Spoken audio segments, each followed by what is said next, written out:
Yo, what's good, YouTube? ZAMCRO here, aka Scoot, back with the farm, and we have season 2, week number 6, where we're taking on the Florida State Seismitoads, coached by Dra, whatever you want to call him. He's got a pretty scary squad, as you can see on screen. Threats like Mega Metacham, Haxorus, Darmanitan, Primarina, Reuniclus, lots of different utility options, lots of different offensive options, defensive options. So yeah, definitely a nice squad here. However, I do feel like we have answers to almost all of his offensive threatening mons. I feel like we have a pretty decent matchup with things like Mega Alakazam being able to outpace his entire squad, and him not having a true resist outside of things like Savali Steel, Reuniclus, and Alolan Persian, or Savali Dark, or Savali Psychic, I guess.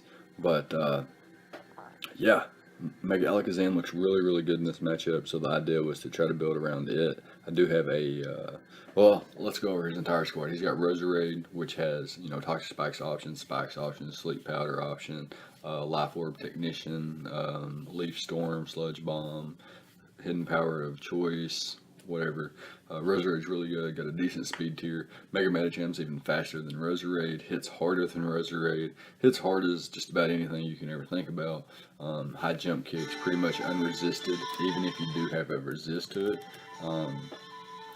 I do have a couple different ways to switch into Mega Metacham. Ultimately decided on Oricorio Pau, because without Ice Punch, it walls Mega Metacham pretty effectively, which is pretty nice. He's got Haxorus, which could be a Dragon Dance variant, Swords Dance variant, very powerful Pokemon. Could be a Choice Band or Scarf. Choice Band Breaker is pretty nice. He does have Gliscor as well, which could have Taunt, Stealth Rocks, Earthquake, Toxic, Sub, could be very annoying. Reuniclus has Trick Room options. I'm using it in the IDM right now. Phenomenal Pokemon, has Regenerator, Magic Guard, fantastic Pokemon. Crobat's really fast, outpaces my entire squad outside of my Mega Alakazam, so that's pretty cool mon there. Primarina is really nice, can check my Greninja pretty well. Alolan Persian's got a decent speed tier also, but doesn't necessarily match up super nice versus my team or anything like that. Lycanroc Dusk is okay too. Again, doesn't match up versus my team super well. And then he's got Savali, which could be pretty annoying. Electivire, which I don't expect to come. And then he's got Darmanitan, which is always a huge issue offensively. Trying to defensively prepare for that. But we do have Suicune, we do have Nidoqueen, so we should be okay. Speaking of our team, we have Mega Alakazam, Celesteela, Hydreigon, Nidoqueen, Greninja, Comfey, Suicune, Decidueye, Oricorio, Mega Charizard X, and the Yanmega. And for this matchup, we've decided to bring Mega Alakazam, Celesteela, Nidoqueen, Greninja, Suicune, and the Oricorio. And our Nidoqueen is going to be our designated Stealth Rocker. It is our only Stealth Rocker on our squad. And Mega Alakazam is going to be a Protect 3 attacks variant with Psychic, Shadow Ball, and Dazzling Gleam. Of course, Shadow Ball being in there for the Reuniclus. And it actually does more to Mega Metacham than Psychic does. And of course, Dazzling Gleam being for a potential Hidden Power Dart, or excuse me, Silvally Dart, and of course the Alolan Persian. So, bypassed on fighting coverage because my opponent doesn't have a Steel type unless he makes Silvally a Steel type. And if he does, I feel like my team really pressured it and would weaken it to the point to where Mega Alakazam could break through it anyway. Next up, we have Celesteela, which is a leftovers variant with Leech Seed, Heavy Slam, Earthquake, and Protect. Mostly a Spadef variant with Suicune and Celesteela. Primarina shouldn't be too big of an issue offensively, as Celesteela can switch into Moonblast for days.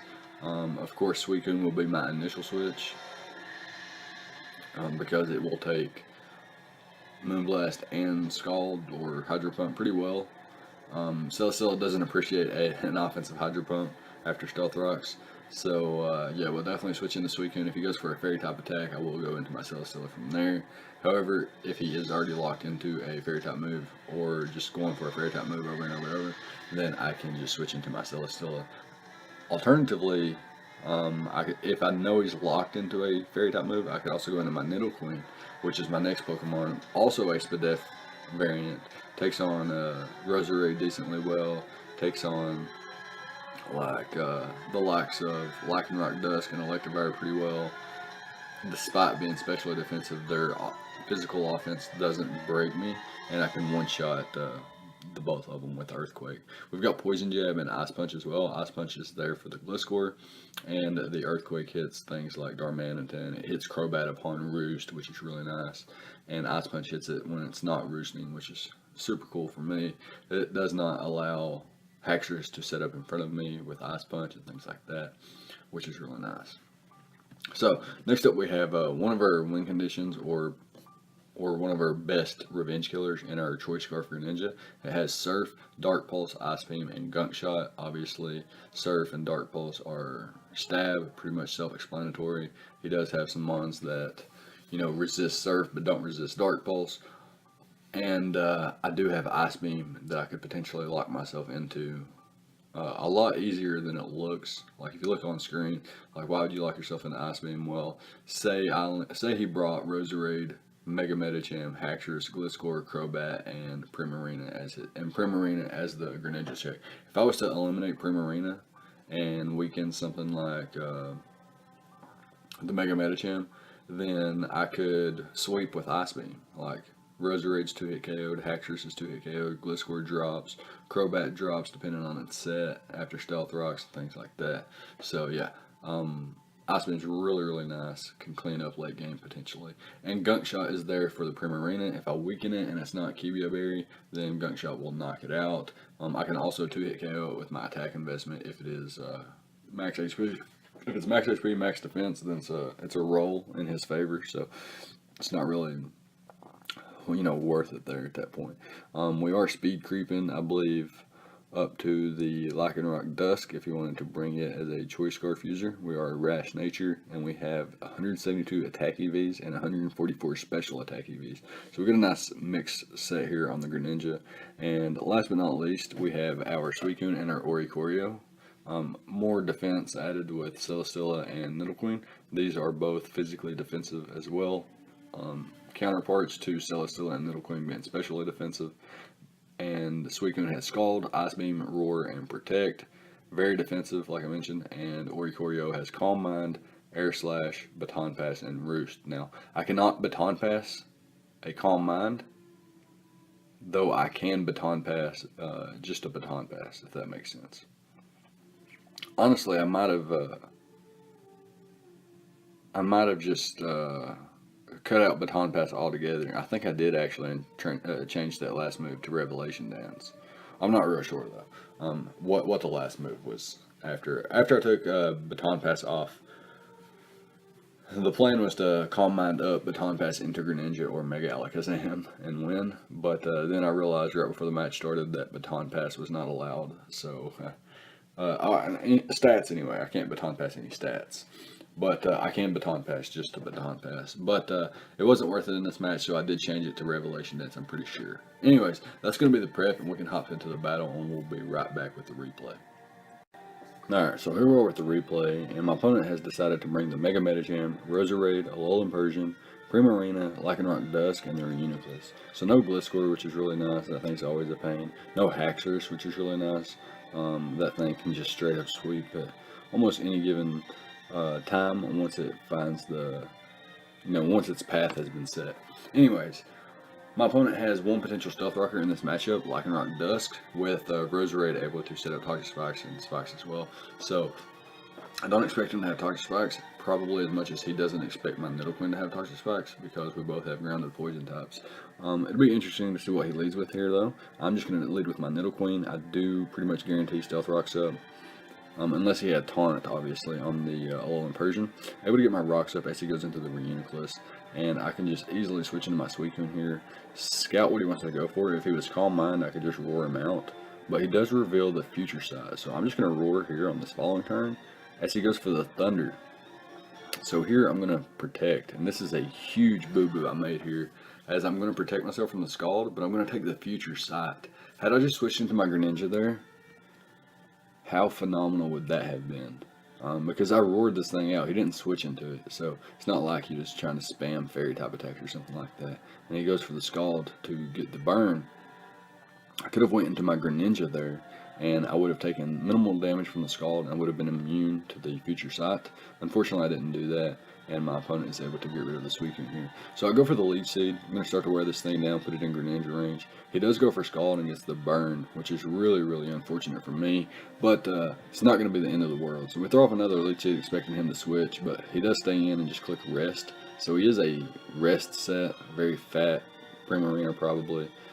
So far able to take on Suicune and Celesteela to the best of his abilities. However, I do switch into my Oricorio here, and I am going to take the opportunity to start setting up Calm Minds. As he does go into his Roserade, I force that thing out, and I'm able to set up a Calm Mind immediately. And he goes into his Reuniclus and starts clicking Future Sight. And here, I'm at +2 on my special attack and special defense.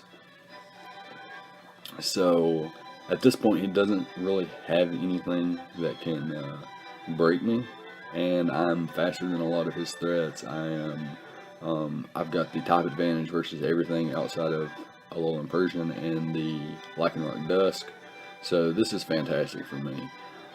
He does go for the Thunder, fishing for paras, I suppose, but as long as we don't get paired, we should be able to 1v1 this Reuniclus.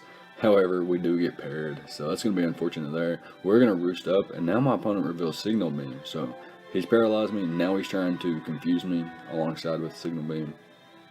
And I am going to roost up once more here. I do need to get out of range of any kind of crits or anything like that. He goes into his Lycanroc Dusk, goes for the Zen Headbutt, expecting my Nidoqueen to come in, and catches it. Very, very nice play there. However, he would not have been in a position to make that play if I didn't get paired. He would have been forced to click Stone Edge, which is really unfortunate. He does get his rocks up too, but takes super damage from this Heavy Slam, and I will be able to just go for Heavy Slam once again. Does quite a bit to Roserade too, so I know Roserade, I know it'll break Roserade sub if he was a sub variant. However, he does reveal Leech Seed, goes straight for the Leech and misses, and I get a critical hit on the Heavy Slam. So I guess that kind of makes up for the burns and the para, sort of, as he's not able to synthesis and be super annoying. He does get his Leech Seed off, however, I am able to knock him out, and he brings in his Mega Medicham. So my Oricorio is paralyzed. I'm going to hard switch right into it, as he goes immediately for the Substitute. So that struck me as odd. Even a burned Celesteela would break Mega Medicham sub, and yeah, he goes straight for the Ice Punch, able to knock out my Oricorio behind his sub. I'm going to break his sub with my Shadow Ball, and he goes for the Poison Jab there. Really, really unfortunate. I forgot my daggone Magic Guard ability as well, and I did take rock damage upon switch in. I was able to whittle this thing down, however, I believe he is able to switch out and get his Regenerator back as he sacks off his Lycanroc Dusk here to the Poison Jab. I'm going to be able to knock that thing out, which is nice for us. However, he is afforded to bring back in his Mega Medicham and just click Ice Punch, not risking the Zen Headbutt. Makes a lot of sense to me. I'm going to go into my Greninja here, and I can just click Surf. Or maybe I click Dark Pulse. As, yeah, Surf was a roll, and Dark Pulse put me in the best position because it was also a roll, but I also had a chance to flinch, and it would have been a 2-hit KO. Better chance to flinch and 2-hit KO than there was to knock out with Surf. So what I'm going to do now is just try to whittle this Primarina down. If I can whittle this thing down, get it in range of Greninja, I can potentially sweep with Surf. I'm going to hard switch out into my Greninja here. So I know he's going to, I thought he was going to rest there, but he actually clicked Scald, and I'm able to get a little bit of damage back and save Celesteela as a sack. Go for the Gunk Shot, and he reveals the Kibia Berry. Knocks me out with a critical hit Moonblast, and I am just going to attack him here so that I can bring down differential, because there's no way I can win at this point. Alolan Persian plus Mega Medicham should be able to do the job. If not, just Mega Medicham come in and click Drain Punch or Low Kick. He does reveal the Low Kick and is able to knock us out. So that was a really nasty game. Don't really like playing games like that. I don't really like recording games like this either, or uploading them. There's just nothing to learn really. But yeah, it's going to be a game. Let me know what you guys thought about the prep and the plays on both sides of the field. Leave a like, comment, and subscribe, all the good stuff, and I'll see you guys next time. Thank you for watching.